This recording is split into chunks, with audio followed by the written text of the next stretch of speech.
नमस्कार। आज हम प्रकृति की एक बहुत ही दिलचस्प और शक्तिशाली घटना के बारे में जानेंगे।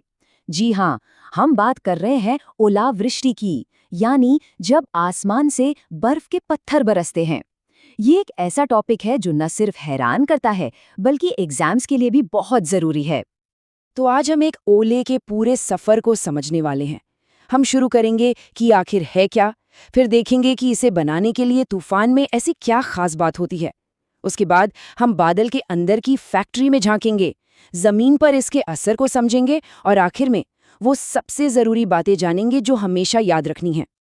तो सबसे बड़ा सवाल तो यही उठता है ना, कि आखिर एक आम सा दिखने वाला बादल ठोस बर्फ के ऐसे पत्थर बना कैसे लेता है, जिनमें इतनी ताकत होती है कि वो भारी तबाही मचा सकें।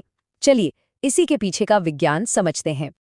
तो सबसे पहले ये समझना बेहद जरूरी है कि ओले असल में होते क्या हैं, क्योंकि आसमान से कई तरह की बर्फ गिरती है और ओले उन सबसे काफी अलग होते हैं।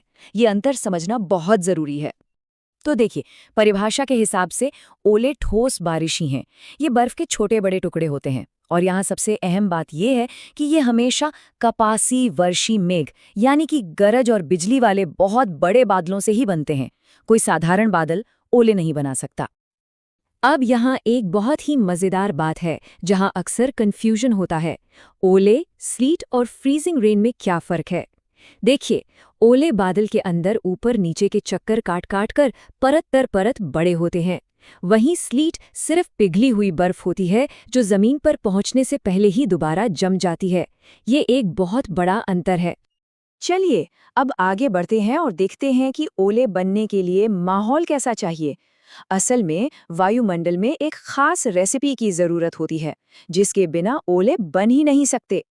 ओलावृष्टि के लिए ये तीन चीजें एक साथ होना जरूरी हैं। पहला, हवा में ढेर सारी नमी, जिससे बादल बन सकें। दूसरा, बहुत तेज ऊपर की ओर उठने वाली हवा, जिसे अपड्राफ्ट कहते हैं। और तीसरा, एक अस्थिर वायुमंडल, यानी जब जमीन के पास की गर्म हवा तेजी से ऊपर उठती है। जब ये तीनों चीजें मिल जाती हैं, तभी ओले बनने की स्टेज तैयार होती है। ठीक है, तो अब चलते हैं इस पूरी प्रक्रिया के दिल में।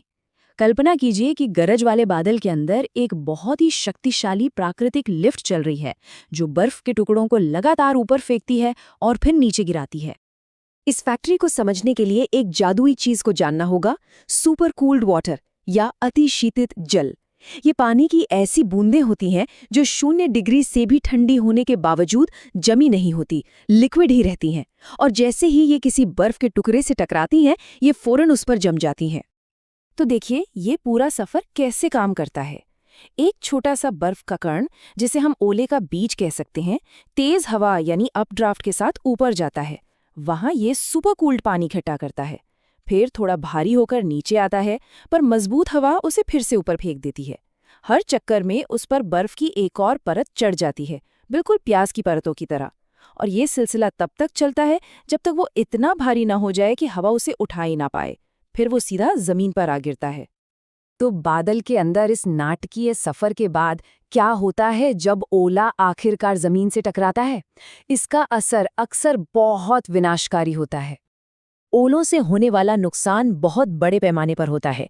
सोचिए, किसानों की महीनों की मेहनत से तैयार खड़ी फसलें मिनटों में तबाह हो जाती हैं। ये उनके लिए किसी बुरे सपने से कम नहीं। इसके अलावा घरों की छतें, गाड़ियों के शीशे टूट जाते हैं, बिजली की लाइनों को भी नुकसान पहुंचता है। और अगर ओले बड़े हों तो ये इंसानों और जानवरों के लिए भी जानलेवा साबित हो सकते हैं। और अगर हम भारत की बात करें, तो ओलावृष्टि की घटनाएं सबसे ज्यादा पूर्वोत्तर राज्यों में होती हैं। लेकिन मानसून से ठीक पहले उत्तरी और मध्य भारत के मैदानी इलाकों में भी इसका काफी असर देखने को मिलता है, जहां ये भारी नुकसान पहुंचाती हैं। चलिए, तो हमने अब तक जो कुछ भी समझा उसे जल्दी से उन जरूरी पॉइंट्स में दोहरा लेते हैं, जो हर हाल में याद रखने चाहिए। तो ये रही सबसे जरूरी बातें। नंबर 1, ओले सिर्फ और सिर्फ गरज वाले ताकतवर बादलों में बनते हैं। नंबर 2, इनकी वजह हवा का ऊपर और नीचे का एक मजबूत चक्र है। नंबर 3, ये सुपर कूल्ड पानी की परतें जमने से बड़े होते हैं। नंबर 4, ये स्लीट से पूरी तरह अलग हैं। और आखिर में, इनका असर खेती और संपत्ति पर बहुत बुरा होता है। ये पॉइंट्स याद हैं तो मतलब कॉन्सेप्ट क्लियर है। और आखिर में एक सवाल सबके सोचने के लिए। हम देख रहे हैं कि दुनिया का तापमान बढ़ रहा है, वायुमंडल में अस्थिरता भी बढ़ रही है।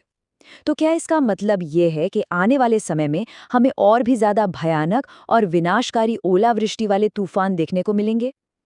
ये एक ऐसा सवाल है जिसका जवाब हम सबको मिलकर खोजना होगा।